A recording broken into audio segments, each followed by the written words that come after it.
Some may say that Kiefer Sutherland voiced probably the greatest therapist in all of film history.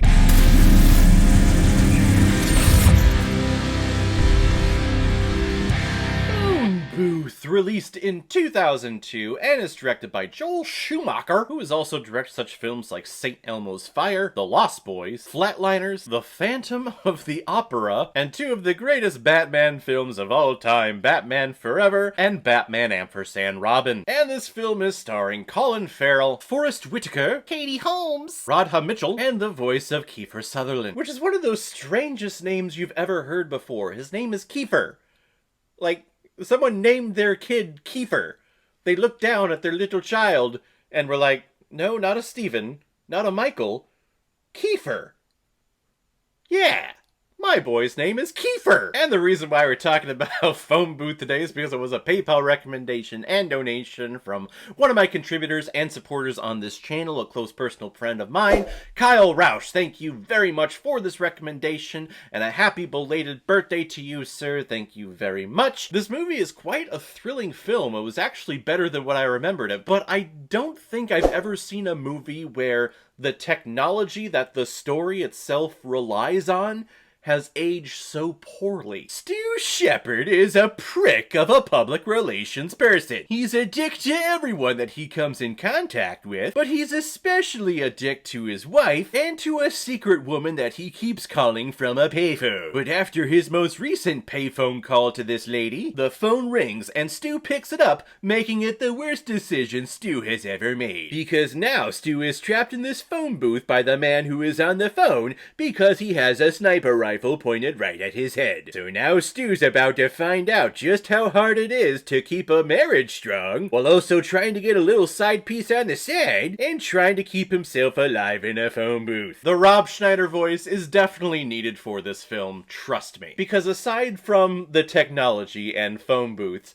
where this film suffers from is in its first act, which is so weird. Usually if a film falls apart or doesn't work out, it's always like in the last act, or maybe somewhere in the middle. It's very rare that you actually see a film that starts off very poorly but then gets awesome. Because if you look at this situation where, I'm just going to call him the therapist, that's Kiefer Sutherland's kind of tag that he gives himself with Stu in the phone booth. So the therapist, the sniper therapist, if he's trying to lock Stu in this phone booth so that he goes through this transfiguration and trying to develop his character and trying to become a better person, the situation and all of the choices are so not in the therapist's hand. Stu's on the call with Katie Holmes, trying to get her to come down to the hotel so that they can finally have sex, but she doesn't, and he hangs up, and he walks away. And what would have happened if the character would have just walked away?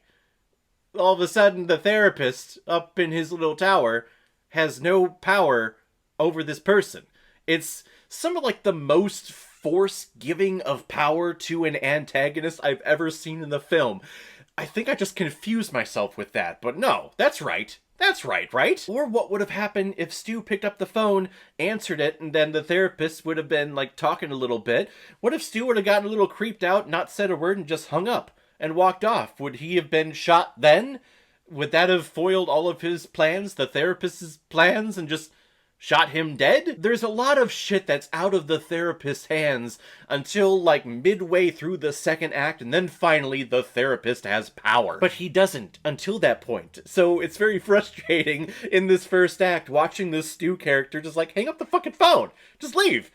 Just whatever, just go. Now the movie came out in 2002, technically 2003 because it was slated for release in 2002, but then there was a DC sniper attack in 2002. I mean, there's just been so many of those, I completely forgot about that one, but because of those real world events, it got pushed to 2003. But this was the turn of the new millennium. This is when people started being able to have cell phones on them regardless of your economic status. It was becoming the norm for everyone to have a cell phone on their person. Except for me, I didn't get my first cell phone to 2007, so yeah, that's Caleb, behind the times for you. But it was nice to realize, because I completely forgot, but realize that because this film is called Phone Booth, and the time place that it's taking in. Actually, phone booths are being done away in the city of New York City. So it wasn't like, oh, we're relying so much on phone booths and phone booths are great. It was, no, it's a dying thing, but, you know, some dirtbag scumbags use it to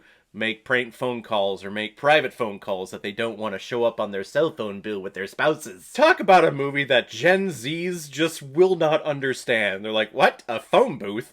Who the fuck would have used that? Superman would have used it, son. Superman used it. And when they did away with phone booths, Superman didn't have a place at all to go change from Clark Kent to Superman, okay? It was a hard time. He had to find a closet. Now, I am being very critical of the opening act of this film, but when we do get to Act 2 and Act 3, that's when this movie becomes great, and it becomes a great suspenseful thriller. That's when the stakes are revealed, and the therapist finally has the power over our protagonist. So there we get to see the tug and war back and forth, and we see the little predicament that Stu, our protagonist, finds himself in. And it's a great performance from Colin Farrell. This is a very young Colin Farrell, so I don't think he's established himself too much in the public eye during the time of this film, so it's a really nice performance to kind of plant his feet and say, hey, yeah, I can perform, I can act, guys. I was in a frickin' phone booth the entire movie. I only moved like a couple of feet. Beat that, bitches! That's my best Colin Farrell impersonation. And we have an amazing voice performance from Kiefer Sutherland. He sounds fantastic. His voice is one of the most iconic and most recognizable voices. Like, when you hear it, you're not fooled. You know exactly who it is. And if you don't know his name, which is Kiefer, again, Kiefer, who names their son Kiefer? But if you can't remember his name, you know, oh, that's the guy from 24.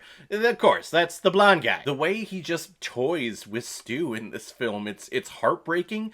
It's really cool, actually, seeing someone have that much power over someone else, but also using that power to make that protagonist, that douchebag of a character, honorable and make him tell the truth for once in his life. To have him go through this transfiguration of being this former just prick of a person to being still a douchebag, but an honest douchebag nonetheless. Again, making the therapist the greatest therapist in the history of cinema. Which does bring to mind another thing that kind of threw me out of this movie. Again, I just keep coming back. I keep nitpicking this thing. During their conversations, the therapist was talking about how he has done this before. There was a child rapist that he had confronted in a phone booth too that he shot down, and then he had a corrupt politician that was making a whole bunch of these policies that he gunned down in a phone booth as well. So to go from corrupt politician, child rapist, to a guy that technically hasn't really done anything wrong. Yes, he wants to cheat on his wife, but he hasn't actually